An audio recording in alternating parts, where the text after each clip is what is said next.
Fala pessoal, bem-vindo a mais um vídeo. Hoje a gente vai continuar o HTML e CSS, tá? A parte um está no vídeo anterior e tem a playlist lá. Eu já fiz do SQL e agora estou fazendo do HTML e CSS, beleza?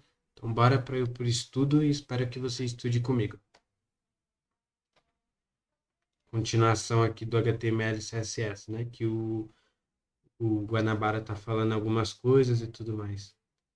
Você já passou por alguns conceitos fundamentais? Chegou a hora de dar uma pequena evoluída e ver como a internet funciona. Esse material que você vai ver agora está explicado em nosso capítulo 2 do material em PDF.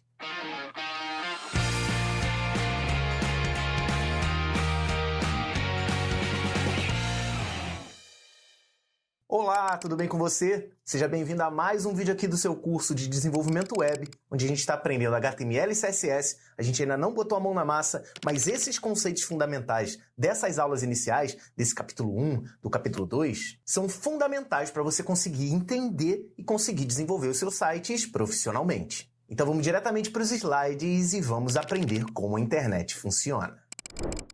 Interrompemos a sua aula para um recado rapidinho de um dos nossos patrocinadores, a plataforma Estudonauta. E se você já conhece o projeto do curso em vídeo há muito tempo, sabe que a plataforma Estudonauta surgiu dessa ideia de produção de conteúdo de qualidade para lançamentos de cursos profissionais, que vão te ajudar desde o iniciozinho, para quem não sabe nada de programação, até para quem já sabe e quer criar, por exemplo, um aplicativo para celular. E o Estudonauta não é um projeto gratuito como é o do curso em vídeo, onde a gente disponibiliza cursos como esse que você está assistindo, mas é uma plataforma que, além de alguns cursos do curso em vídeo, que podem ser ampliados, e alguns até já são, como por exemplo o nosso curso de Raspberry Pi, que além das aulas que tem aqui no canal do curso em vídeo, tem muitas outras aulas, também tem cursos inéditos, como por exemplo de linguagens modernas como C# e linguagem Kotlin, sem te dar código pronto. Se você quiser saber mais informações sobre o Estudonauta, aqui ó, nesse código é só apontar a câmera do seu celular e você vai para uma página especial. E se por acaso estivermos sem vaga na plataforma, você pode deixar o seu cadastro lá e a gente te avisa assim que novas vagas surgirem.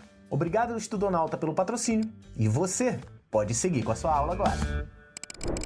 No vídeo passado, eu até te mostrei um vídeo do canal Vox, que a galera mostrava como funcionava a internet. Como eu disse anteriormente, ele é um vídeo sensacional, mas ele tem suas limitações, até porque senão ia ficar muito chato. Mas como aqui a gente está vendo em formato de curso, a gente precisa de alguns conceitos adicionais. Mas é importante que você tenha visto o vídeo anterior e que também tenha visto o vídeo do canal Vox legendado em português. Então se você ainda não viu, pausa esse vídeo aqui, vai lá, assiste o vídeo até o final, depois volta para cá.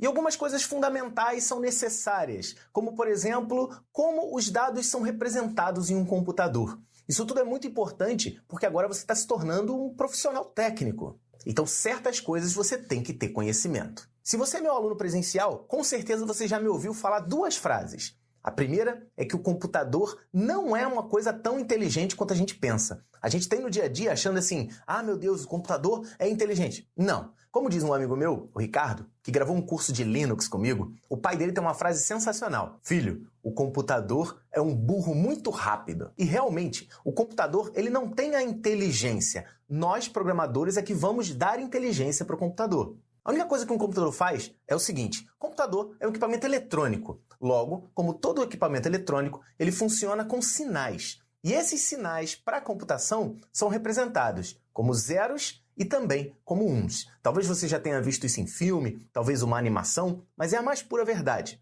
Na verdade, não são zerozinhos e unzinhos, como você viu até no vídeo que eu te recomendei assistir da galera do Vox. Esses sinais são representados como ondas quadradas, são sinais elétricos com e sem sinal.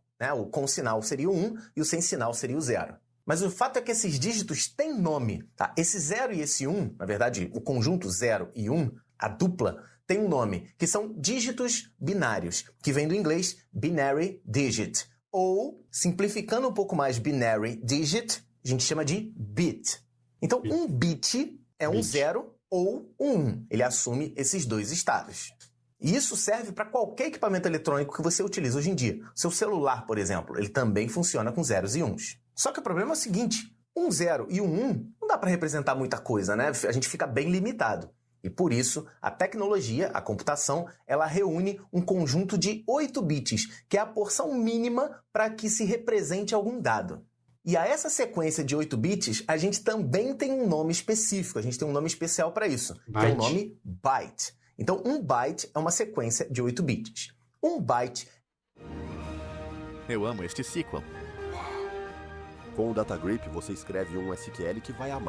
É a porção mínima que pode representar uma determinada informação. Essa sequência que está aparecendo aí na tela, exatamente nesse ponto aqui, ela é uma sequência que é utilizada para representar, por exemplo, a letra A. Então sim, a letra A, quando você aperta a letra A no seu teclado, o que vai para a memória do teu computador, o que o seu computador entende, não é a letra A, é exatamente essa sequência de bits que está aparecendo aqui. E se você quiser saber a tabela inteira, é só você procurar pela tabela de representação do código multibyte UTF-8. É só você procurar isso daí. Inclusive, guarda essa sigla UTF-8 no seu coração, porque a gente vai usar ela já já. Se você estiver anotando no caderno, você bota assim, UTF-8 e bota uma interrogação, para você saber depois o que é isso.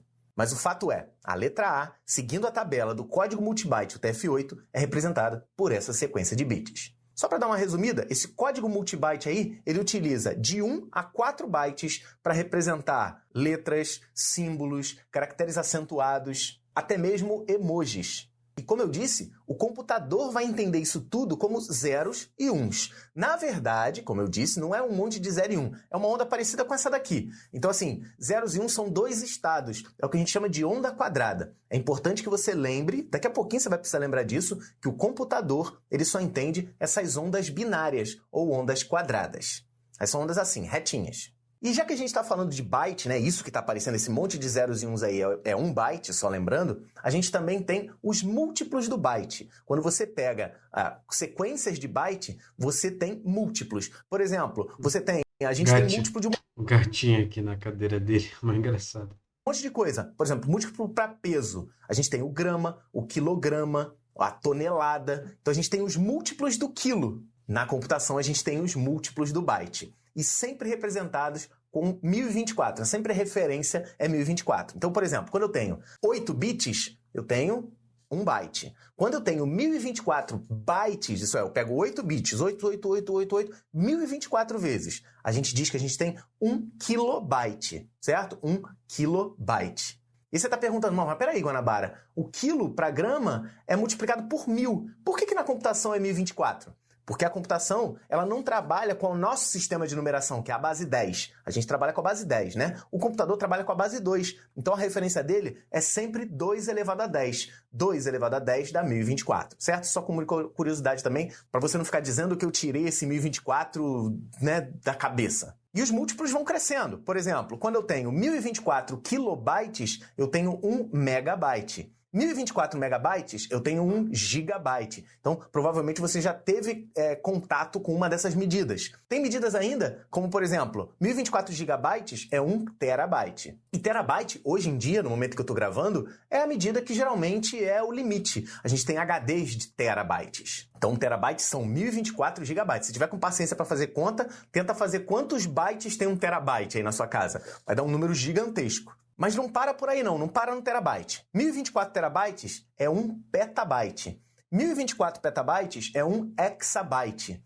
1024 hexabytes é 1 zettabyte. E 1024 zettabytes é 1 yottabyte. Ainda tem mais do que isso, mas... Deve ser muito espaço, né? Mas se a gente já parou hoje no terabyte, acho que a gente está no meio do caminho. Se você conhecer até o yottabyte, está tranquilo. Mas no seu dia a dia, você vai usar muito kilobyte, megabyte, gigabyte e terabyte, certo? Sabendo que isso é uma referência da quantidade de 0 e 1. Imagina o seguinte, 1 terabyte, imagina na tua cabeça aí quantos zeros e uns são. São muitos zeros e uns. E toma cuidado, cara. Quando você vê esse megabyte, kilobyte, você vê que a letra B... Vamos pegar o megabyte como referência. O M é sempre maiúsculo. E o B, nesse caso aí que você está vendo, está em maiúsculo. Mas você também pode ter ele representado com B minúsculo. Isso faz diferença sim. Às vezes os anúncios erram e tudo mais. Quando você coloca MB maiúsculo, você está referendo a megabytes. Então, são 1024 kilobytes. Bytes são 8 bits. E o MB com o B minúsculo é 1 megabit. Então, são milhões de bits. tá? São duas medidas diferentes. Normalmente, na área de tecnologia, a gente usa o B maiúsculo, megabyte, para representar armazenamento. Por exemplo, quando você diz, Guanabara, eu comprei um pendrive de 16 GB, você está dizendo gigabyte. Comprei um HD de 2 TB. Estou dizendo que são 2 terabytes, armazenamento. A memória do meu computador é de 8 GB, 8 gigabytes. O megabit, ele é mais usado para transmissão. Por exemplo, comprei uma placa de rede de 100 MB, são megabits. A minha internet em casa é de 60 MB, megabits. Uma rede muito rápida é de 1 GB, gigabit, certo? Então, quando você fala de armazenamento, megabyte, kilobyte, gigabyte. Quando você está falando de transmissão, megabit, kilobit, gigabit. Combinado? Não vai errar isso não. Já basta um monte de empresa que erra aí, um monte de empresa vendendo computador com 8 megabits só porque o B minúsculo fica mais bonitinho. Toma cuidado aí. Muita gente aparece por aqui perguntando sobre os nossos certificados, se eles são válidos e até mesmo se esse curso de HTML e CSS vai ter um certificado. A primeira resposta é sim, os nossos certificados são 100% válidos em território nacional. E a segunda resposta também é sim, mas não vai ser um certificado só não. Esse curso vai ter 5 módulos, então isso significa que serão 5 certificados. Mas é óbvio que a gente só vai conseguir emitir esse certificado a partir do momento em que os módulos estejam completos. Cada um vai ter aproximadamente 40 aulas. E a gente sempre encerra um módulo com um vídeo fim do módulo. Então já fica ligado, fica ligada, para você poder conseguir os 5 módulos desse curso que tá bem legal. Conheça os cursos técnicos EAD da ECID e destaque-se no mercado de trabalho. Mas agora que a gente entende como é que o computador funciona, a gente tem que entender como a gente se conecta na internet. Como é que a gente faz a conexão à internet? Eu vou usar como exemplo você acessando de um computador, mas também pode ser do seu celular, pode ser da sua televisão, pode ser do seu tablet, mas eu vou representar aqui o computador. Você, quando está acessando a internet, a gente chama o seu dispositivo, seu computador, seu celular, seu tablet, sua televisão, de cliente. Por que cliente? Porque você está fazendo o uso de um serviço. Você quer navegar na internet, você quer acessar uma página, você quer baixar uma imagem, você quer baixar um instalador de um programa. Você é um cliente. E esse recurso que você quer, o vídeo, a instalação, a imagem, o site, está na internet. Você deve ter visto os vídeos anteriores. Internet é uma rede mundial distribuída por todo o território do planeta. Geralmente, na sua casa, para você fazer acesso, você tem que instalar um aparelho, né? Quando você faz a assinatura de internet, vão na sua casa e instalam um aparelho, geralmente conectado à tua rede telefônica ou ao seu sistema de cabeamento de televisão. Aqui está representado como um telefone, mas pode ser também o seu sistema de TV. Se é no celular, o seu celular tem que conectar sem fio a esse aparelho, ou se você está na rua, o dispositivo está dentro do teu celular e se conecta a uma antena. Mas o princípio é sempre o mesmo. E esses dispositivos, esse dispositivo aí que o cara chegou lá da empresa de telecomunicações e colocou na sua casa, ele tem um nome, já já a gente vai ver, mas o fato é, esse conjunto aí vai fazer com que eu tenha acesso à internet. E aí a gente tem um grande problema. Talvez você não esteja vendo esse problema aí, mas eu vou te mostrar ele agora. Lembra que eu acabei de dizer que o computador, esse que está aqui aparecendo como cliente, ele é uma máquina que aceita, né, que suporta, que reconhece sinais desse tipo, sinais de ondas quadradas. O problema é o seguinte, eu tenho um computador que entende esse tipo de onda e eu tenho que mandar um sinal, eu tenho que mandar sinais zeros e uns por uma linha telefônica ou por uma antena de celular ou pelo sistema da minha TV. O grande problema é que esses sistemas não entendem esse tipo de onda quadradinha. Esses sistemas, como o telefone, por exemplo, aceitam essa onda senoidal. Então, olha só, eu tenho um tipo de onda que o computador entende e que o telefone não entende, e eu tenho um tipo de onda que o telefone entende e que o computador não entende. Então, assim, esse aparelho que está no meio, ele tem que fazer essa transformação. É para isso que você tem que ter esse aparelho na sua casa. Esse aparelho, ele tem uma função de transformar essa onda quadrada na onda senoidal, que é o que a gente chama de modulação, e também tem que fazer o contrário. Quando os dados chegarem na sua casa, tem que transformar de onda senoidal para a onda quadrada, que é o que a gente chama de demodulação. E aí, para pensar o seguinte, dá uma olhada nessas duas palavrinhas que eu botei aí, modulação e demodulação. Lê somente as letras que eu coloquei em amarelo. Olha o nome do seu aparelho aí aparecendo. Então, um modem nada mais é do que um aparelho que faz modulação, ou modulation, e demodulação, ou demodulation. Então é exatamente para isso que serve aquele aparelhinho que você tem na sua casa. Ele é um modem. Na verdade, aquele aparelho ele tem um modem, ele tem um roteador bem simples, ele tem um switch, ele é o que a gente chama de gateway, mas vai estudar isso aí em rede mais para frente. E aí, beleza. Agora, como é que eu chego no servidor? Por exemplo, onde é que estão as imagens? Por exemplo, quando eu digito lá, instagram.com, eu quero acessar um Instagram. Onde está o Instagram?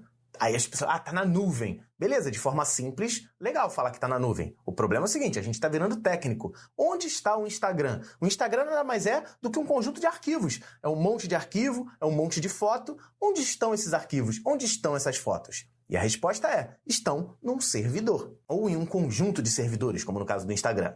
E esses servidores, eles são identificados, mas não são identificados com um nomezinho, como está aparecendo aí, instagram.com é uma máquina. Não.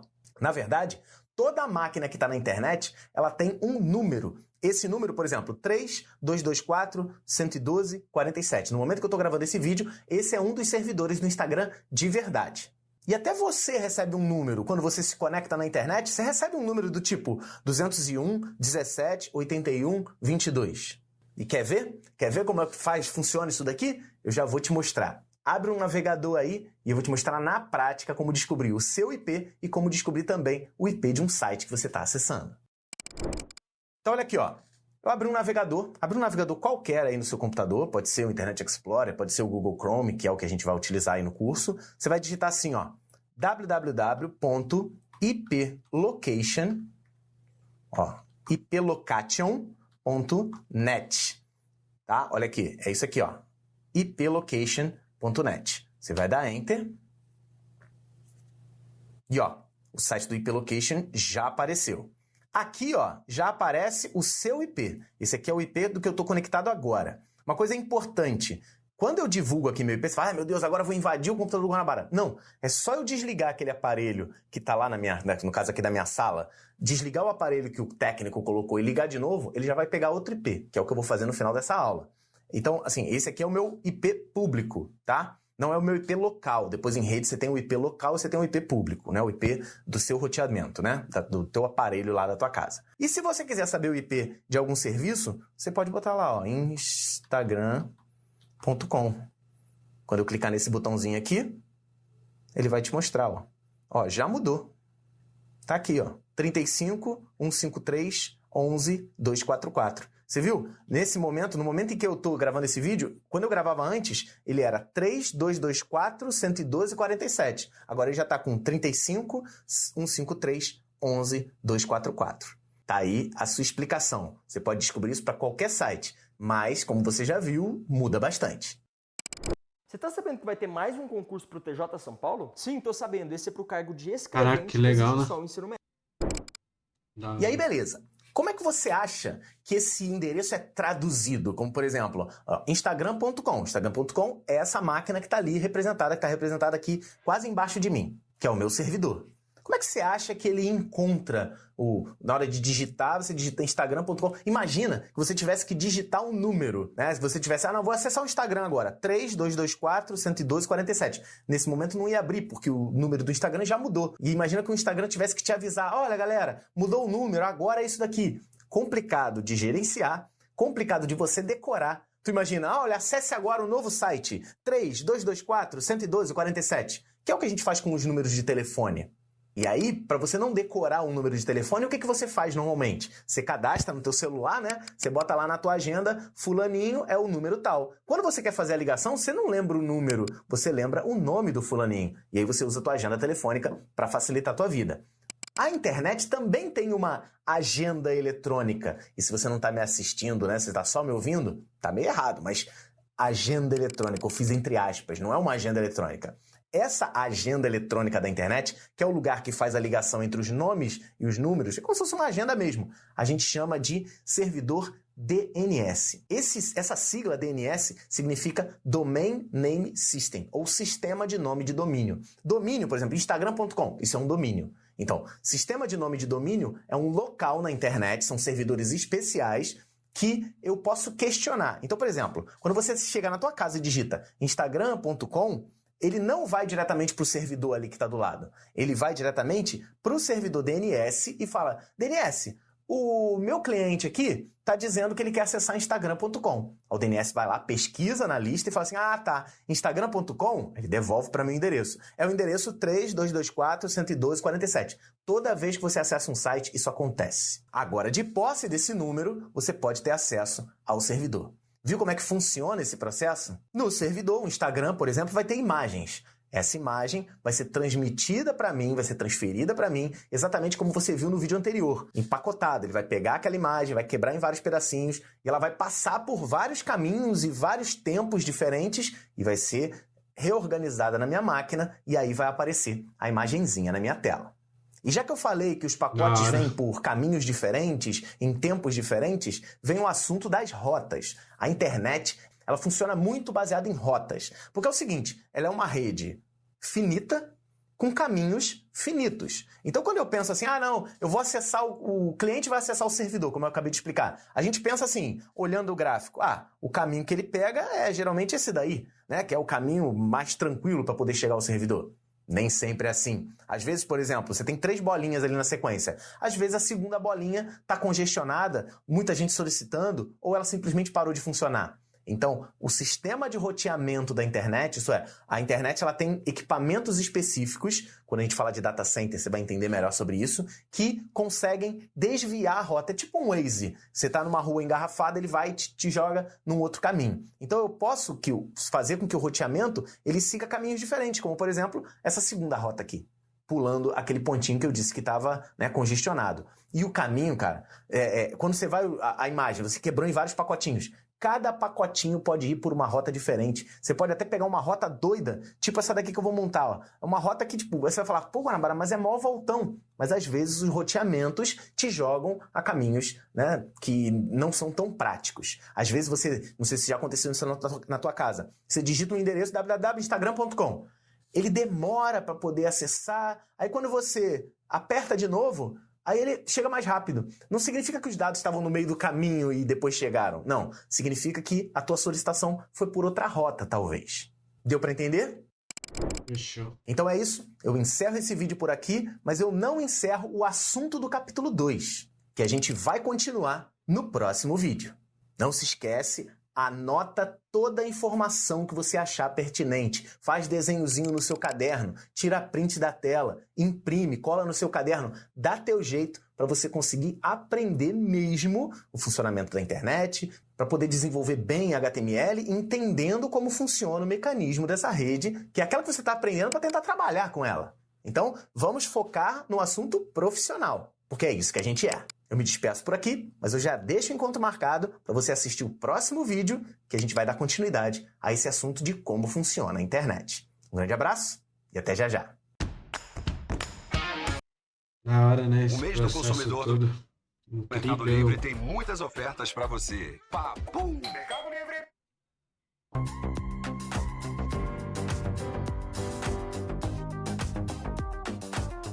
Esse vídeo é continuação do capítulo 2 do seu material em PDF. Mantenha ele sempre à mão ou então na tela do seu computador ou celular.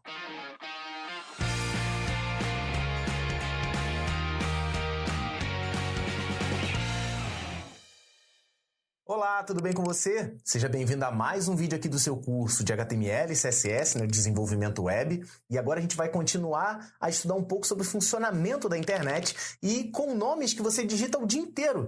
Toda hora você abre o navegador, bota www.facebook.com, www.youtube.com. Toda hora você digita. Você sabe analisar que endereço é esse? Você sabe para que isso serve? Você sabe que você pode ter um? Pois então, vamos diretamente para o conteúdo da nossa aula. Mas antes de dar continuidade à sua aula, eu vim aqui dar um recado especial da Recode, que é patrocinadora do nosso curso. E como eu disse aqui anteriormente em outros vídeos desse curso, a Recode é uma organização com o objetivo de ensinar tecnologias. E ela está trazendo para você, que é aluno do curso em vídeo, uma série de cursos que vão te preparar para entrar no mercado de trabalho. E eles oferecem cursos desde o mais básico, que é conhecendo o ambiente Windows e o pacote Office, até alguns outros que com certeza vão te interessar um pouquinho mais, como IoT, Internet das Coisas, realidade virtual, realidade aumentada, desenvolvimento de aplicativos móveis, um curso de tecnologias para o futuro e muito mais. E para fazer parte da plataforma da Recode é muito simples. A inscrição é grátis e você vai ter todas as instruções pelo código que está aparecendo aqui na sua tela. É só você abrir o aplicativo da sua câmera, apontar para o código que está aparecendo e ver todas as oportunidades que a Recode está trazendo para você. Voltamos agora à sua aula. Se você, por acaso, ainda não se perguntou, com certeza você vai se perguntar em pouco tempo, é o seguinte: como é que outras pessoas vão ver os sites que eu crio? Nos próximos vídeos, você vai estar prestes a começar a trabalhar com HTML. A gente vai começar a ver as coisas em HTML. Você vai fazer os seus trabalhos e, com certeza, você vai se perguntar: mas Guanabara, como é que as outras pessoas vão ver esse meu site? Antes de você ter essa dúvida, eu respondo ela para você num vídeo exclusivo. Sempre que você tiver essa dúvida, você volta aqui. A gente está falando no capítulo 2 do nosso material. Você pode vir aqui e tirar suas dúvidas de novo. Ou então, como eu já te sugeri várias vezes, deixa tudo anotado no seu caderno.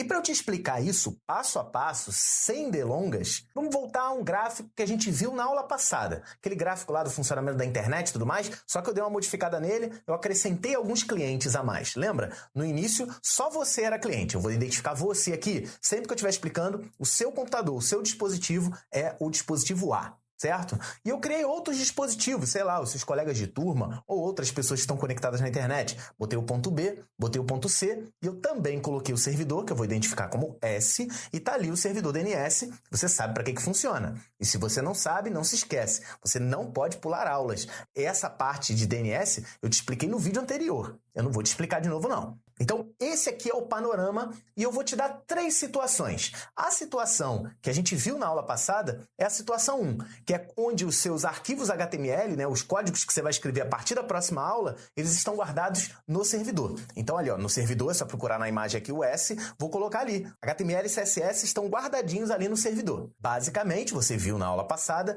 o que você vai fazer? Você vai digitar um endereço, por exemplo, o meu repositório lá, gustavoguanabara.github.io. Só uma dúvida, você sabe para que serve cada um desses pedacinhos que estão aparecendo aí? Gustavo Guanabara, o que é Gustavo Guanabara? O que é GitHub? O que é o IO? Eu vou te explicar isso nesse vídeo. Assiste até o final com toda a atenção. Quando você digita essa URL, você digita esse endereço. Basicamente, você viu no vídeo passado que o servidor não tem esse nome, o servidor tem um número, e você vai pesquisar a relação nome-número no servidor DNS. O DNS vai vasculhar lá, vai te retornar o número do servidor e aí você vai ter acesso ao HTML e o CSS. E isso pode ser feito por você, que está no ponto A, pode ser feito pelos seus amigos, que estão no ponto B e no ponto C, sem problema nenhum. O ponto B ou o ponto C, sei lá, ele vai digitar o mesmo endereço, vai consultar o DNS vai entregar o IP e ele vai fazer o acesso ao servidor, sem problema nenhum. É exatamente a mesma coisa que funciona para o A, vai funcionar para o B e vai funcionar para o C. Essa é a situação 1. Vamos à situação 2, que é a que você vai viver a partir de agora, que é guardando no seu PC. A partir da próxima aula, você vai começar a escrever seus códigos, né? E você vai guardar. Na verdade, na aula que vem você não vai escrever, mas você vai começar a entender como é que se escreve. Você vai guardar o HTML e o CSS que você vai fazer no seu computador. A gente vai começar esse curso guardando as coisas no nosso computador. E depois a gente vai colocar num servidor. Eu vou mostrar para você o passo a passo. Então, assim, os arquivos HTML e CSS estão no seu computador. Você vai ter acesso total a esses arquivos. Você vai conseguir abrir lá, ver o site funcionando sem problema nenhum. Vai ficar todo feliz. E aí você vai falar: pô, Guanabara, eu quero o seguinte, eu quero que os meus amigos lá do ponto B e do ponto C também vejam o meu site. E aí, cara, que endereço eles vão digitar? Qual é o endereço do seu computador? Mesmo que você dê o IP para eles, eles não vão conseguir ter acesso, porque a sua máquina não é um servidor. Então só quem vai ter acesso é você. E como eu não tenho endereço físico, eu não tenho como digitar um endereço, eu não tenho como acessar o DNS. O DNS vai ficar inacessível, porque a gente não tem um endereço, a gente não tem uma URL. Sendo assim, nem o B, nem o C vão conseguir acessar os seus arquivos. E aí vai dar uma frustração que você vai fazer um site maneiro, vai querer mostrar para os teus amigos, vai falar: pô, como é que eu mostro? Não vai dar para mostrar, porque os seus arquivos estão presos na sua máquina. Eles não estão guardados na internet. Eu estou usando o termo guardado, mas já já a gente vai ver que tem um termo técnico para isso. E de forma similar, vamos ver a situação 3. A situação 3 é imaginando o seguinte: está guardado em outro PC. O seu amigo lá do computador B, sei lá, ele fez lá um site também. Então vai ter lá o HTML e o CSS dele. Ele vai ter acesso total, ele vai acessar a página que ele acabou de criar, vai ficar bonito e tudo mais. E aí ele quer mostrar para você que está no ponto A e para o amigo que está no ponto C. De forma igual, cara. Qual endereço vocês vão digitar? O DNS não vai ser acessado. Não tem como colocar isso, porque você não tem esse nomezinho, que também tem um termo técnico que você vai aprender já já. Então, nem o A nem o C vão conseguir ter acesso aos arquivos que B criou. Então, nesse caso, resumidamente, só vai funcionar se estiver no servidor. Se o HTML e o CSS estiverem no servidor e eu tiver o endereço, né, esse gustavoguanabara.github.io, que é o que a gente chama de URL, a gente vai ver mais detalhes sobre isso. Essa URL é a ponte, porque é ela que vai dar acesso ao DNS, o DNS vai te dar o IP do servidor e você vai ter acesso ao servidor. E para ter esse acesso, a primeira coisa que você tem que ter é um domínio. Na verdade, esse nome todo, gustavoguanabara.github.io, não é o domínio. O domínio é só github.io, a gente vai ver já já. Mas você precisa, para que você possa dar endereço para outras pessoas e as pessoas acessarem o site que você construiu, você precisa de um domínio. Outra coisa que você precisa também é de um local para colocar seus arquivos. Você precisa de um servidor. Não dá para hospedar as coisas em casa. Isso seria muito trabalhoso e até mesmo perigoso. Então, você também tem que ter um local que guarde os arquivos que você desenvolve. O nome desse local, eu sempre falei assim, um lugar para guardar, um lugar para guardar. Na verdade, o termo é um lugar para hospedar. Isso é uma hospedagem. Então, quando a gente cria site, você já vai começar a criar, você também tem que pensar mais para frente em você ter um domínio e uma hospedagem. Domínio é um nome que identifica o seu site. Hospedagem é o local onde o seu site vai estar armazenado. Então, como eu disse, o domínio é um nome único. Não podem existir dois domínios com o mesmo nome. Quando você vai... E se eu pudesse criar meu aplicativo ideal de contratação com a Base 44? Meu trabalho muda rápido. Colocar um domínio, ele vai dizer se esse já existe ou se não existe. Se um domínio já existir, você não vai conseguir usar. Outra coisa, esse domínio, a gente vai fazer aqui no curso um domínio gratuito, mas ele é bem limitadão, ele não vai ter tantas opções quanto um domínio pago. Quando você for fazer profissionalmente, você vai ter que, o teu cliente ou você vai ter que pagar um domínio. Esse domínio, ele é pago anualmente. Claro, você pode pagar 5, 6, 10 anos, enfim. Mas ele é pago anualmente. Existe uma taxa que pode variar geralmente é a média de 30 a 50 reais que você paga por ano. Você paga 50 reais e você tem direito àquele nomezinho por um ano.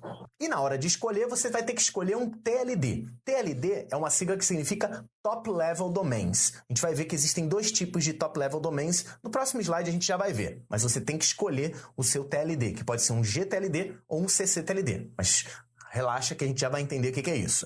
Hospedagem. Hospedagem é um espaço para armazenar os seus arquivos. É como se fosse um pendrive, claro que é bem mais evoluído, é como se fosse um outro computador onde você pode colocar coisas lá dentro.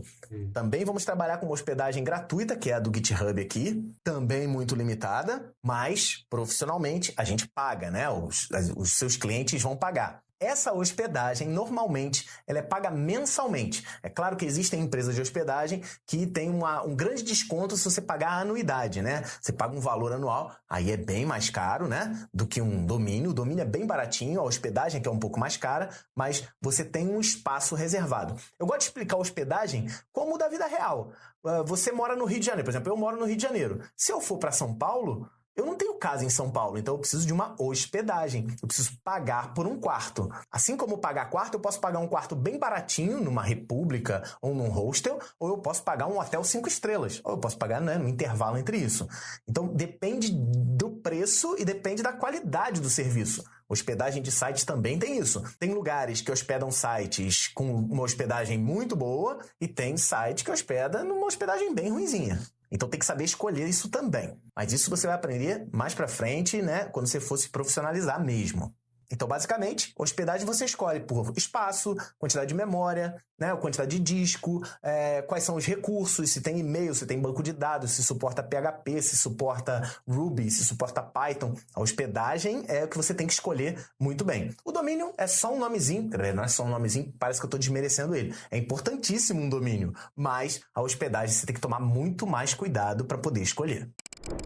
3 coisas que todo produtor de conteúdo sempre pede e comigo não vai ser diferente. Se você está gostando desse curso ou de qualquer outro curso ou vídeo do canal do Curso em Vídeo, não se esquece sempre de deixar o seu like. Deixa também um comentário de incentivo ou até mesmo comentário de dúvida. Isso facilita muito ao algoritmo do YouTube saber que você está gostando e te oferecer mais e mais conteúdos nossos. E não se esquece também de se inscrever no canal. E agora até o sistema de inscrição mudou um pouquinho. Na hora que você habilita o sininho, você tem que dizer que quer receber todas as notificações. Ajuda aí o canal do Curso em Vídeo a continuar relevante para a galera de tecnologia e a gente continua daqui, produzindo vídeos de qualidade.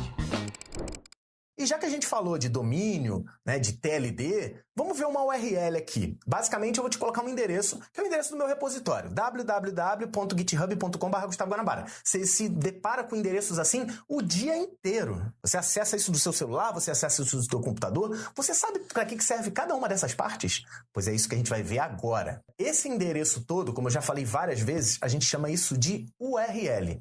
URL é uma sigla para Uniform Resource Locator, que é Ele explica direitinho, né? Cada passo, da hora. localizador de recurso único ou uniforme. Como eu disse, é um endereço que esse endereço só serve para desviar, para apontar para um lugar. Você botou uma URL, ele vai naquele servidor certinho, vai pesquisar o DNS antes, né? Vai naquele servidor certinho e te mostra aquela página certinha.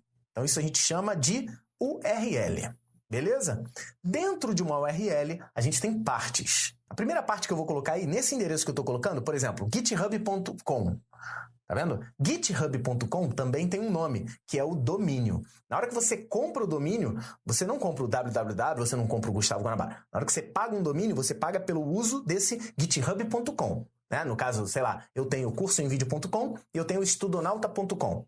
Isso me dá direito a hospedar coisas. No meu caso, no meu plano de hospedagem, que eu hospedo na Hostnet, que é a que eu recomendo também que você hospede mais pra frente seus clientes. Também dá direito ao e-mail. Então você vai botar lá, sei lá, guanabara@cursoemvideo.com. Então depois da arroba vem o domínio. No caso do endereço, depois do www vem o domínio. Às vezes não tem www, depois a gente vai ter que saber identificar. Dentro do domínio a gente tem GitHub e tem o .com. O GitHub é o nome do domínio. O .com é o que a gente chama de TLD, que a gente já viu antes, que é o Top Level Domain. Galera, essa é a prova de que credibilidade não se compra, credibilidade se conquista. Por isso que .com, .net, .io, .info, .online, como tem alguns novos, .store, isso tudo é um que a gente chama de GTLD. TLD é Top Level Domain, né? Um domínio em alto nível. O GTLD, esse G é de genérico. Com é para instituição comercial. Edu para instituições educacionais. .gov é para governamentais. .store geralmente para lojas. Então a gente tem esses domínios genéricos, que a gente chama de GTLD. E existem também os CCTLDs. Esse CC significa Country Code, que é código de país. A gente tem, por exemplo, muito site aqui no Brasil que é .com.br. Esse .com.br, como ele termina com duas letrinhas que identificam o país, a gente chama isso de CCTLD, tá? Então, .br para o Brasil, .us para os Estados Unidos, .uk para a Inglaterra, .ar para a Argentina. Existe um que era muito usado, que é de uma ilhazinha chamada Tuvalu, que é o .tv. E aí um monte de televisão comprou um monte de CCTLD do domínio de Tuvalu, porque .tv, na verdade, não significa televisão, significa Tuvalu, que é um CCTLD com duas letras. Fica a curiosidade aí. Mas o que importa é, o finalzinho do domínio é o que a gente chama de TLD, que pode ser G, de genérico, ou CC, de Country Code. E aí ficou faltando duas partes, né? O www, que está lá na frente, ele tem um nome também, é o que a gente chama de subdomínio. No caso, o www é o subdomínio principal do teu servidor web. Ah, mas você pode ter outros subdomínios. Não sei se você já viu, alguns sites que não tem www tem um outro nome na frente. Isso é um outro subdomínio do seu domínio, github.com ali, por exemplo. E o barra, depois do domínio, depois do .com, depois do TLD, geralmente tem uma barra. Quando não tem nada, é a URL completa. Quando bota uma barra e qualquer outra coisa, às vezes é uma coisa gigante, a gente chama esse finalzinho de caminho. Então, basicamente, uma URL ela pode ser composta de um subdomínio, um domínio, que tem o seu TLD, e um caminho. Tudo isso a gente chama de URL. Deu para entender? Então, prova para você mesmo que você entendeu.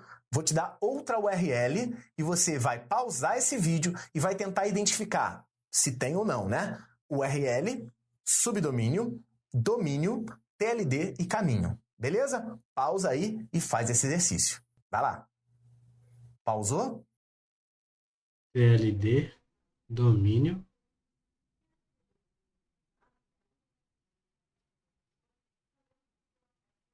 Mano. Não, o domínio é esse, né?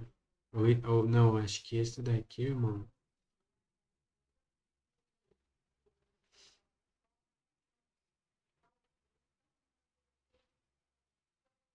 Acho que esse é o caminho, domínio e subdomínio. Não sei, né? TLD aqui, né? TLD, caminho e domínio. Não Espero sei. sinceramente que sim. Senão Acho você que deve ser isso. tá se enganando, você não tá me enganando. Ah, eu enganei ele, eu não fiz. Você não aprendeu, eu já sei. Isso daqui, ó, isso tudo, gustavoguanabara.github.io, que é outra URL válida. E eu já comecei a te dar uma resposta, né? Essa parte toda aqui de fora, o que você marcou aí? Isso é a nossa URL. Beleza. Onde é que tá o nosso domínio? Nosso domínio aqui é github.io. Então, esse aqui, github.io, é o domínio. Onde é que tá o TLD? Tem TLD nesse? Você vai falar assim, mas não tem TLD. Tem sim. O .io é um GTLD. Acertei até agora, né?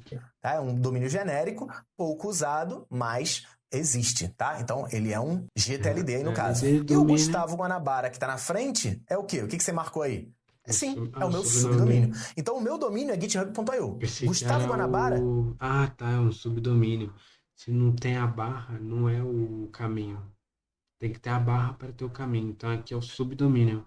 Foi o subdomínio que eu Pode coloquei. crer. E aí você vai falar, pô, Guanabara, mas cadê o caminho dessa URL? Essa URL que eu botei aqui não tem caminho. Então, assim, sempre que você puder, para você exercitar, tá navegando, parou, clicou lá na barrinha lá de cima, tenta identificar o que é domínio, o que é subdomínio e tudo mais. Vai ficar muito mais fácil para sua vida. Na verdade, faz isso agora. O vídeo tá terminando, você vai. Tenta acessar um site que você acessa o dia inteiro. Acessou a página? Clica lá em cima na barra de endereço. Tenta identificar o que é URL, o que é domínio, o que é TLD, o que é subdomínio, o que é caminho. Eu vou fazer um exemplo aqui para você. Então, ó, vou abrir aqui, vou abrir o meu GitHub. github.com/Gustavo Guanabara. Vou abrir aqui, ó, JavaScript. Vou navegar aqui. Vou abrir a aula 2, que é a aula 2, JavaScript não, de HTML, né, que é o nosso curso. Vou na aula em PDF 2, tranquilo. Já tá baixando a apostila aqui, eu espero que você esteja lendo ela nesse exato momento.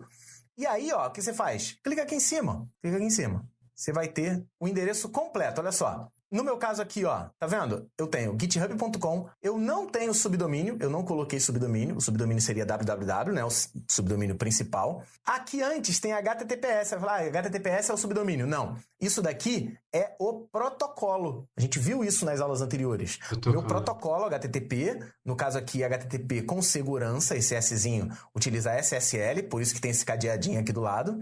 Então, esse aqui é o seu domínio. Não tem subdomínio, esse daqui é o protocolo, e daqui para frente é tudo caminho. É uma pasta, o Gustavo Guanabara, HTML, CSS, blob, master, aulas, e aqui o nome do arquivo. Esse aqui, ó, esses símbolos aqui, ó, por 120, seriam os espacinhos, tá vendo? Todo por 120 aqui é um espacinho. Mas enfim, isso aqui não liga não. Tá vendo? Esse aqui já não tem o subdomínio. Ele está acessando diretamente só pelo domínio. Mas tem um caminho gigante. E tem o protocolo aqui, que eu não falei, mas agora já acabei de te explicar.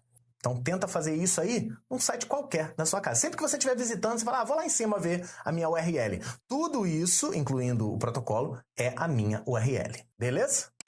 Beleza. Então é isso, meu querido, é isso, minha querida. Agora você já tem um carimbinho de que você sabe toda a base fundamental para a gente começar a desenvolver nosso site. No próximo vídeo, a gente vai partir para o capítulo 3, onde a gente vai ter a base fundamental do HTML e do CSS, para a gente começar a criar os nossos sites, botar a mão na massa e criar o seu site. Capítulo 3 e capítulo 4 são a preparação para você botar a mão na massa e fazer o seu primeiro site na sua casa. A gente se vê no próximo vídeo do próximo capítulo, aqui no mesmo local.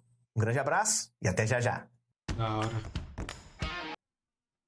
Uma pergunta rápida para você. Você sabe utilizar as fórmulas financeiras do Excel? Eu estou falando das funções.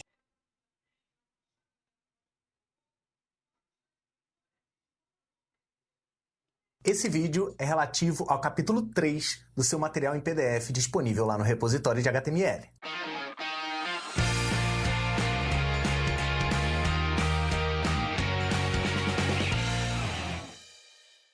Olá! Olá, tudo bem com você? Seja bem-vindo, seja bem-vinda a mais uma aula aqui do seu curso de desenvolvimento web, onde a gente vai aprender HTML e CSS. Nas últimas aulas, a gente falou sobre história da informática, né? História da internet como um todo, como funciona a internet, como funciona o mecanismo de transmissão de dados entre cliente e servidor. Nós falamos sobre hospedagem, sobre domínio e agora, efetivamente, nós vamos falar sobre como funciona a HTML e as CSS. Parece estranha essa frase do jeito que eu tô falando, não é? Vamos para a tela e eu vou te explicar mais sobre isso.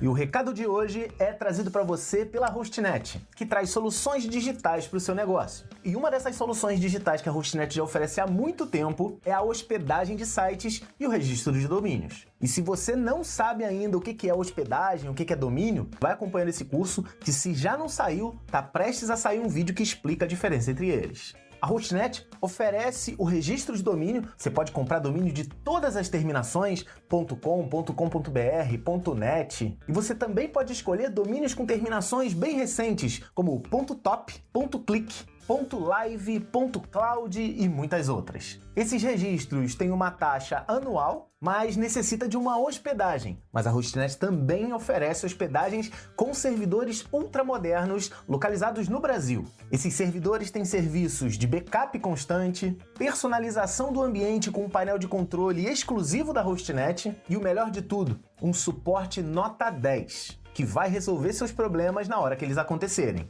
E se a tua empresa de hospedagem promete que nenhum problema vai acontecer, provavelmente ela está mentindo para você. A internet é muito grande, problemas podem e vão acontecer, mas a equipe da Hostnet vai estar pronta para resolver todos eles assim, num estalar de dedos. Então, se você está procurando um local para registrar o seu domínio e hospedar o seu site, a escolha correta é a Hostnet. Fica com isso na cabeça. Anota isso no seu caderno. Mais cedo ou mais tarde você vai precisar deles.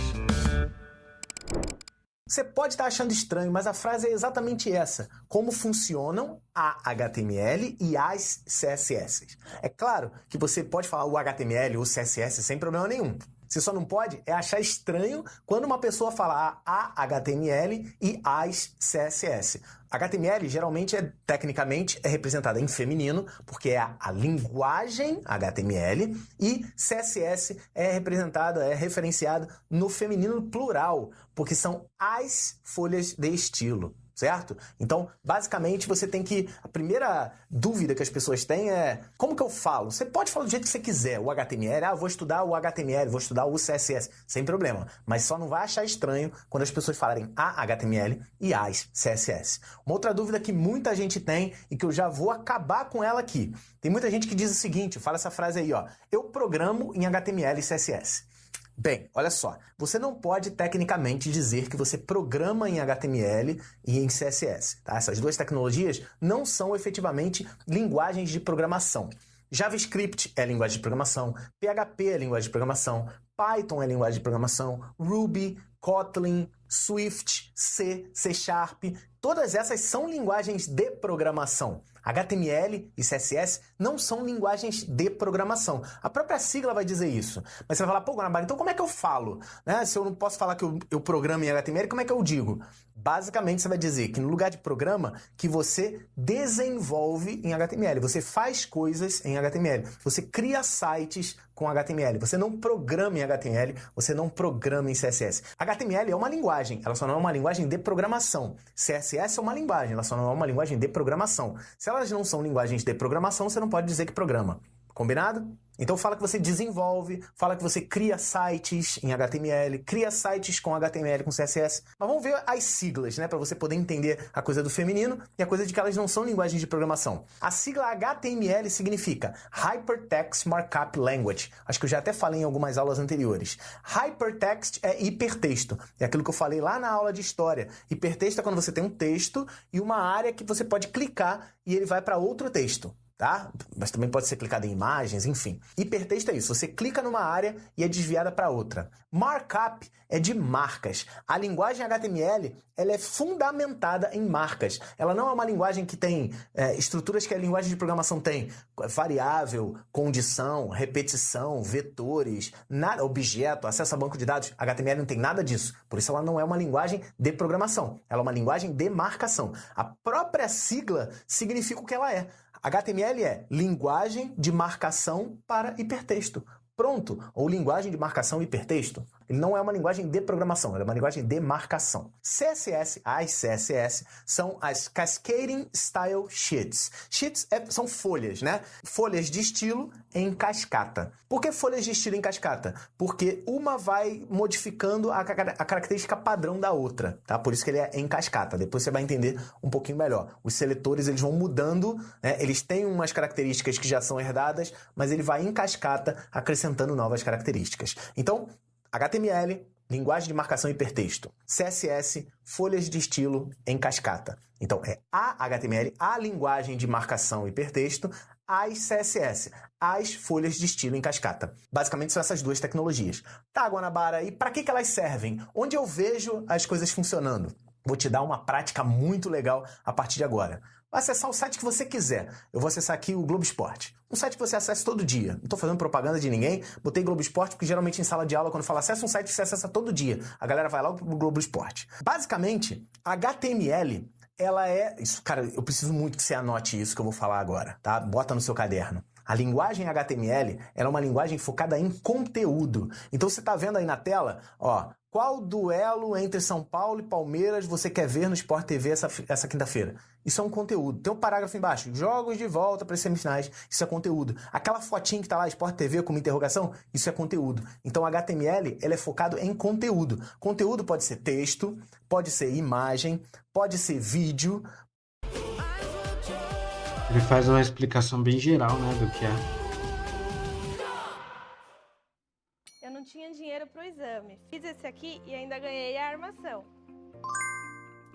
Pode ser tabela, enfim, o que for, tabelinha, né, de time, sei lá, quem tá ganhando, quem tá em primeiro, listas, tudo isso é HTML. Tudo que for focado em conteúdo é HTML. Quando você tá num site lendo uma matéria, essa matéria é feita em HTML. Só que não adianta eu botar um monte de conteúdo se o site está feio. As pessoas normalmente não visitam sites que não têm atrativos visuais. Aí os atrativos visuais são CSS, são dados pelas CSS. CSS é foco em design. Então tudo que você está vendo aí, corzinha, a posição da imagem, o tamanho da imagem, um texto escrito por cima da imagem, tudo isso que você está vendo aí na tela foi dado, foi promovido, foi proporcionado pela linguagem CSS, né? Pela tecnologia CSS. Cores, sombras, tamanhos, posicionamento, tudo isso é feito em CSS. Beleza? Então essas duas, ó, sempre que eu vou montar um site, eu tenho que ter um conteúdo, não adianta ter um site bonito se eu não tenho conteúdo, e não adianta ter um conteúdo se ele não está bonitinho, se ele não está visualmente bem distribuído na tela. E existe uma terceira tecnologia que é feita num curso separado, mas que a gente sempre recomenda que você faça esse princípio antes e depois parta para esse outro curso, que é a linguagem JavaScript. Tá, Guanabara, mas me mostra aí onde se encaixa o JavaScript. Não tem mais nada para se encaixar, né? O conteúdo já está aqui, o design já está aqui. O JavaScript entra onde? Vai no site do Globo Esporte, pega o mouse e mexe em cima dessas 3 linhazinhas dali, que é o que a gente chama de menu hamburguinho.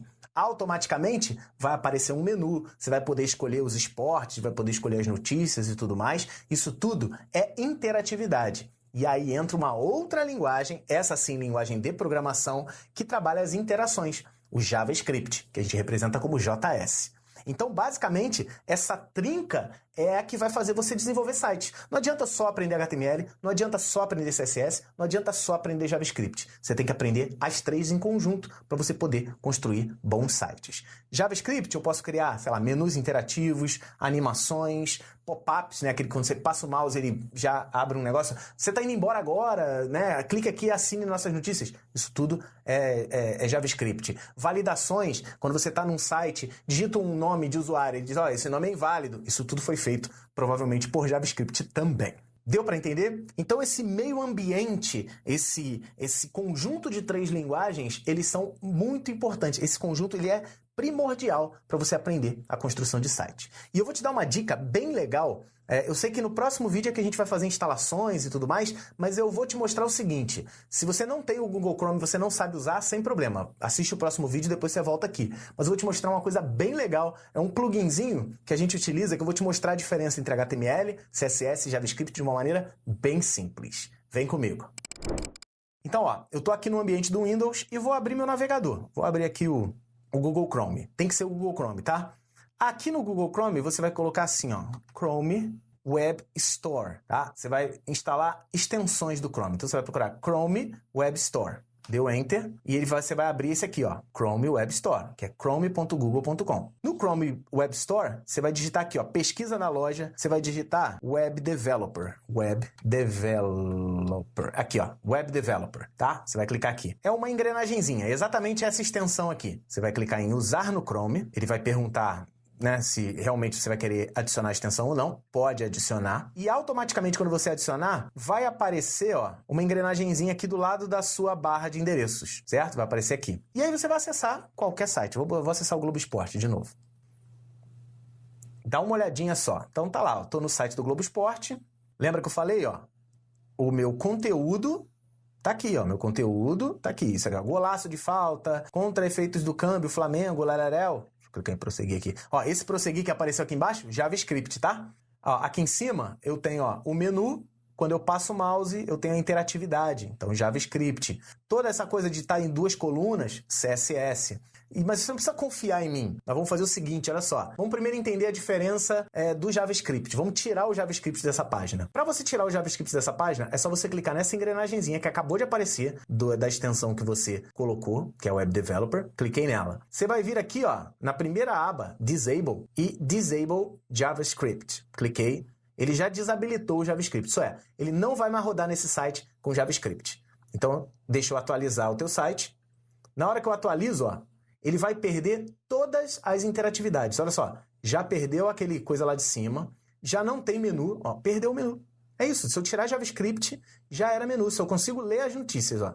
Até aqui embaixo ficou zoado. E aí, você consegue entender que o JavaScript te deu várias funcionalidades. Quer ver? Eu vou ligar lá de novo, ó. Habilitar o JavaScript. Eu, como a maioria dos brasileiros, tenho descendência italiana. Eu sou o Dr. Viotto, fundador da Clínica Viotto. Já habilitei. Vem aqui e atualiza. Ó, vai voltar tudo, ó. Voltou as propagandas, voltou aqui, ó, o top, né, o destaque, que era em JavaScript. Passou o mouse em cima do menu, ó. Já abriu o menu de novo. Então, assim, é bom para você, essa extensão, para você saber o que nesse site é feito em JavaScript. Você consegue desabilitar e ver quais foram as funcionalidades que você perdeu. E outra coisa que você consegue desabilitar, cara, olha isso. Clica aqui, você vai vir em CSS, que ó, tem aqui, ó, CSS. E aí você pode desabilitar todos os estilos. Ó, vou clicar em desabilitar todos os estilos. Olha o que vai acontecer automaticamente. Desabilitei os estilos. Vou rolar aqui, ó. Olha isso. Olha esse site sem estilo. Olha isso. Você visitaria o Globo Esporte se ele fosse assim? Olha isso. As notícias estão aqui, ó. Tá lá, ó. Dá uma olhada na zona que ficou. Aqui, ó, as notícias estão aqui. Você visitaria esse site sem estilo? Sem estilo nenhum, ó. Tá... Desliguei o CSS. Todas as notícias estão aqui. Você vai ter que saber procurar, né? E tá me dando uma agonia, deixa eu voltar. Para voltar, ó, simples. Clicou aqui, CSS, clicou, ele volta com estilo, sem problema nenhum. No CSS eu não preciso nem atualizar, mas no JavaScript eu preciso atualizar sim. E aqui para finalizar essa coisa do teste, por exemplo, o YouTube. Eu já fiz isso também no curso de JavaScript do curso em vídeo. Tá aqui, ó, se você acessa o YouTube, você tem lá o acesso aos vídeos e tudo mais, todas as informações. Se você clicar aqui e desabilitar o JavaScript, cara, ó, vamos tentar desabilitar o estilo. Ó, já virou uma zona, mas tá tudo ali, ó. Se eu não me engano, os vídeos vão estar aqui em algum lugar. Ó, os vídeos estão aqui, gigantes, mas estão. Você conseguiria ver um vídeo. Deixa eu habilitar o CSS de novo, pelo amor de Jesus Cristo. Voltou. Agora, se eu desabilitar o JavaScript, cara, o YouTube, ele é totalmente dependente do JavaScript, olha isso. Atualizei.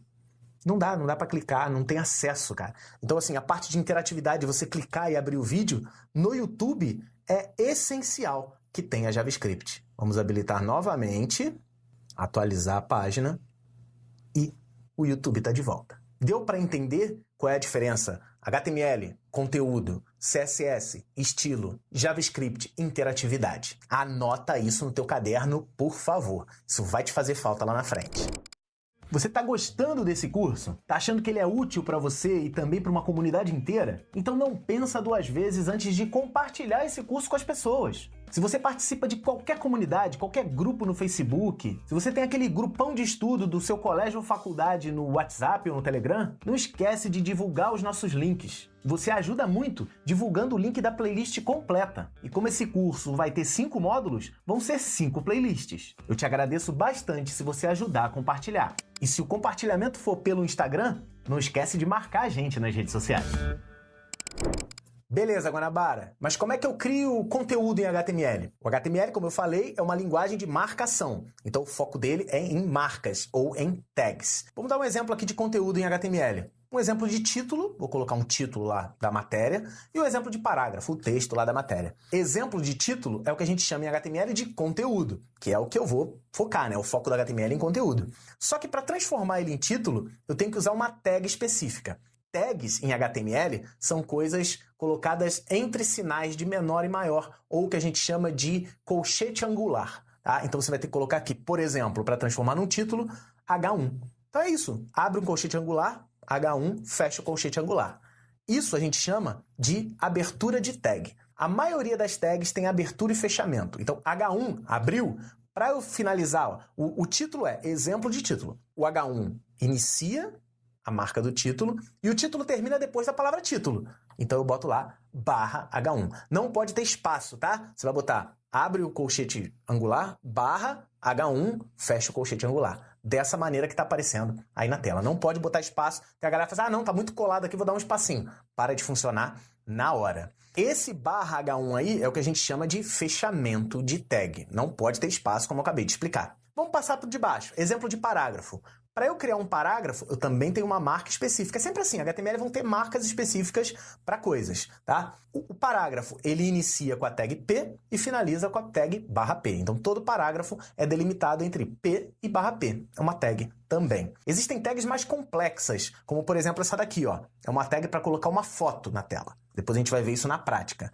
IMG src igual foto.png alt exemplo de foto. Vamos entender o seguinte. O IMG é a nossa abertura de tag. Como curiosidade, IMG não tem barra IMG. Então, como eu falei, a grande maioria das tags tem abertura e fechamento, mas existem algumas tags que não têm fechamento. HR, meta, IMG, são tags que não têm fechamento, tá? Mas não são tantas assim, a maioria tem abertura e fechamento. Mas o IMG aqui, com o exemplo que eu estou dando, ele tem algumas outras coisas dentro que você está percebendo ali. Por exemplo, src e alt são o que a gente chama de parâmetro. Foto.png e exemplo de foto, que estão entre aspas, é o que a gente chama de valor. Então, basicamente, por exemplo, eu estou botando lá IMG src. src vem de source, que é origem. Então, eu estou colocando uma imagem cuja origem é o arquivo foto.png. O texto alternativo dele, vai lendo o código aí que está aparecendo na tela. O texto alternativo é exemplo de foto. Isso é, se eu não conseguir mostrar a imagem de alguma maneira, ele vai mostrar exemplo de foto.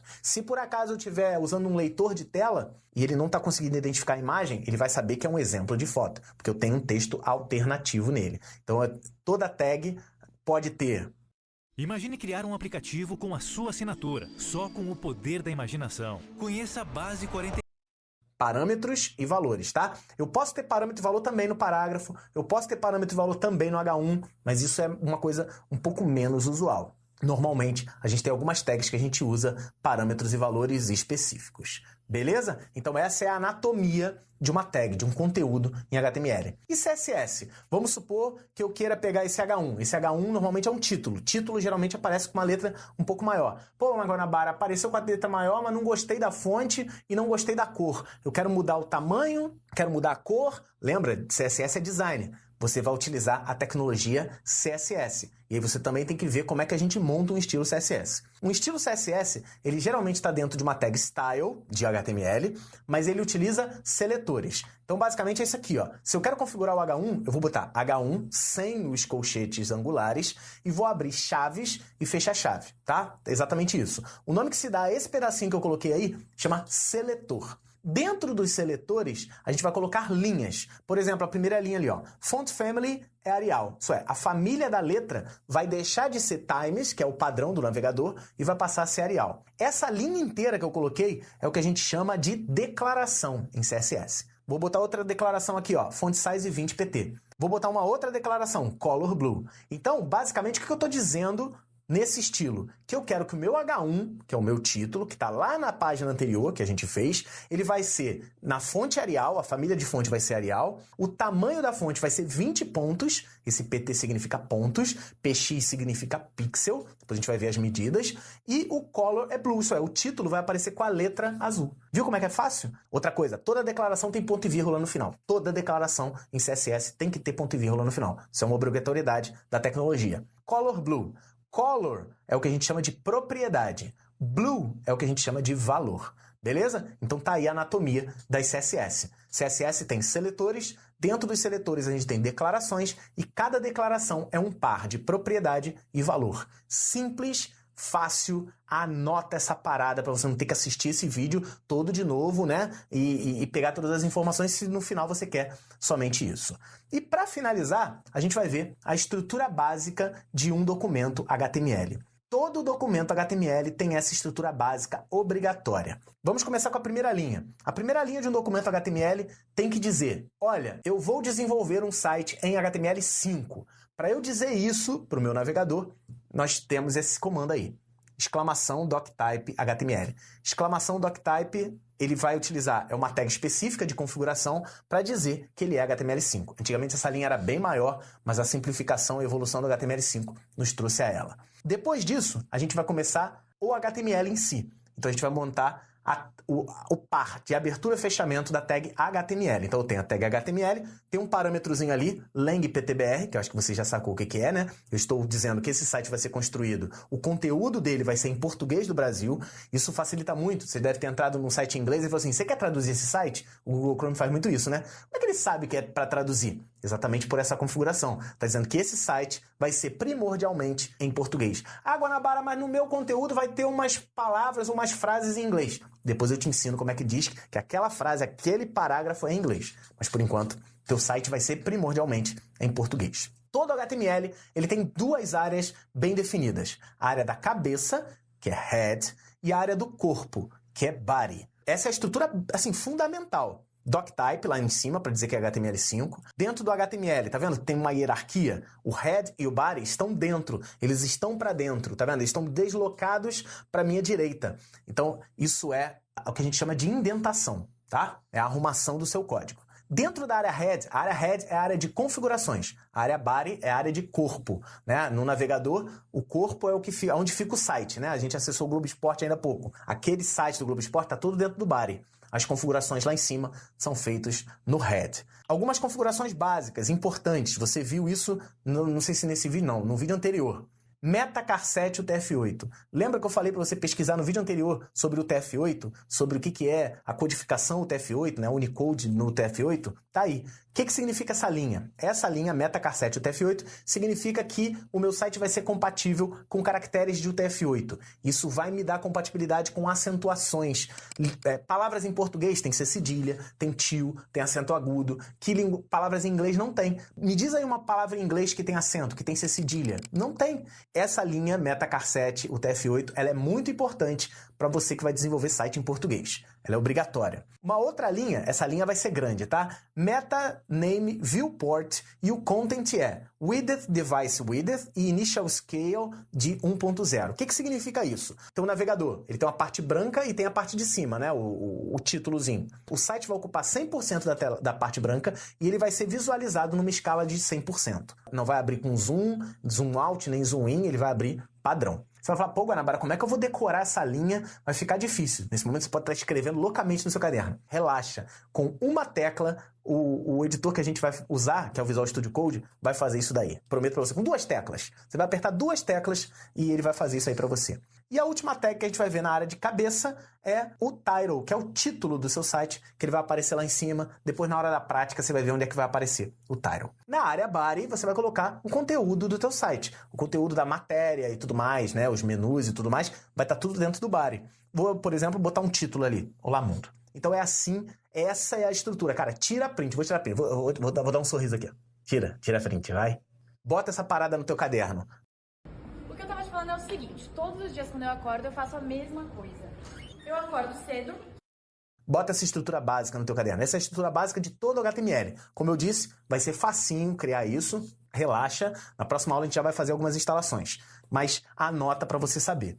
E por fim, para encerrar essa aula, como funciona HTML e CSS? Você bota esse código e como é que ele funciona? Como é que o computador sabe que ele é assim? Para isso, eu vou voltar a uma imagem que a gente viu na aula anterior, que é o funcionamento da internet, né? Você viu lá que tem que estar tudo no servidor e tudo mais, então é a única maneira que funciona melhor. Vou colocar aqui, ó, dentro do servidor, um HTML e um CSS, beleza? Tá lá. O que você vai fazer? Você vai digitar o URL lá no teu cliente, ele vai acessar o DNS vai retornar o IP, você vai lá no servidor, o servidor tem HTML e CSS. Você vai trazer uma cópia desse HTML e CSS para sua máquina, exatamente como aconteceu aqui, e aí esse HTML e CSS vai ser disponibilizado ao seu navegador. No meu caso aqui eu representei o Google Chrome, que é o que a gente vai usar durante o curso. Qual é a função do Google Chrome? É basicamente analisar linha a linha daquela que a gente digitou e gerar um resultado visual. Então ele vai enviar o resultado visual da análise desse código diretamente para o seu computador e o seu site vai aparecer na tela. Então é isso, meu querido, é isso, minha querida. Finalizamos aqui a parte teórica. Muito obrigada pela sua dedicação e paciência. No próximo vídeo a gente vai começar a mão na massa mesmo, apesar da gente já ter feito algumas coisas na prática aqui. A mão na massa efetivamente começa na próxima aula. Então já prepara o seu computador aí, que a gente vai instalar o navegador, instalar o editor de código e isso vai deixar a gente preparado para poder criar os nossos primeiros sites. Combinado? Então a gente se vê no próximo vídeo. Não se esquece, faz as anotações. Se ficou alguma dúvida nos conceitos que a gente viu na aula anterior, reveja isso, dá uma revisada antes de começar a mão na massa. E se começar a mão na massa e pintar alguma dúvida, volta e assiste os vídeos de novo. Um grande abraço e a gente se vê na próxima. Esse aqui é mais um vídeo relativo ao capítulo 3 do nosso material de apoio. E dessa vez nós vamos ver o que significam 3 termos muito importantes.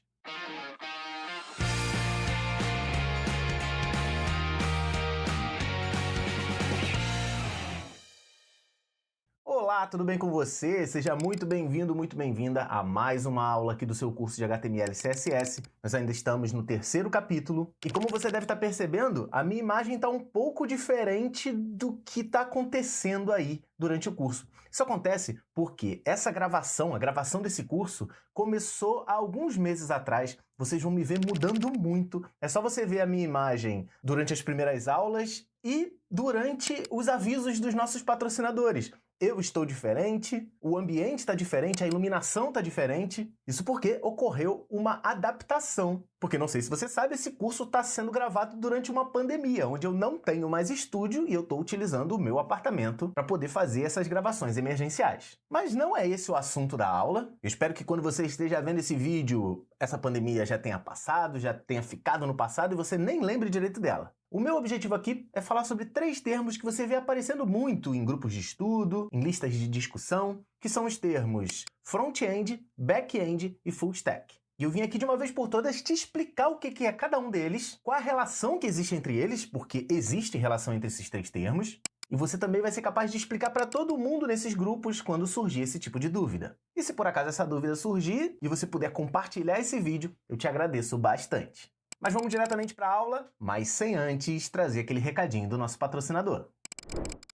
E o recado dessa aula aqui, quem vai trazer para você é o Estudonauta, que, como eu disse no recado anterior, traz vários cursos para você. Mas não pense só que é só... Eu acho que já deu por hoje, mas é isso. Obrigado a todo mundo que assistiu até agora. Amanhã vai ter a segunda parte, eu vou deixar para continuar esse vídeo amanhã, certo? E obrigado a todo mundo que acompanha até agora. Espero que vocês tenham curtido e tenham estudado comigo, né? Aprendido um pouco mais sobre HTML e CSS. Então, amanhã a gente continua, a parte 3. Obrigado a todo mundo.